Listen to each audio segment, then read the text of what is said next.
Hi, I'm Phil Bridges, owner of Straight Arrow Repair. Ever want to know how a repairman fixes things? Well, come with me and I'll show you how I solve problems. Let's make things better together.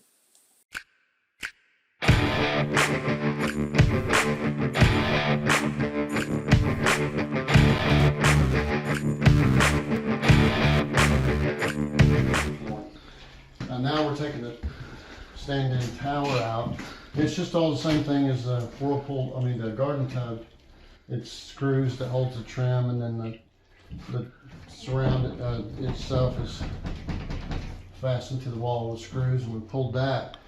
A lot of times people don't know a lot of vacuum shower in mobile homes. They have this part right here is threaded. It's threaded, and you have to unscrew that and pull it back. And then there's a nut here that ties it to the drywall. So there's nothing in there but the drywall to support it. That's why you see this all wallowed out like that.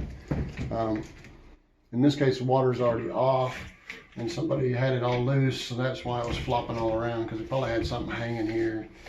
This is looks like the original shower head to a mobile home spin-off. And anyway, we'll be taking this loose, and then on the back side is how you get into this shower. Looks like it's got a screw right there to get into the guts of it.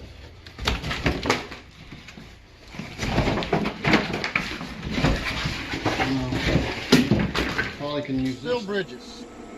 If you like what you saw, you think it might be helpful to somebody else, push that like button and let other people know what you and I now know. And we'll work together toward making a brighter future. And by the way, we're not Americans, we're Americans. See you next time.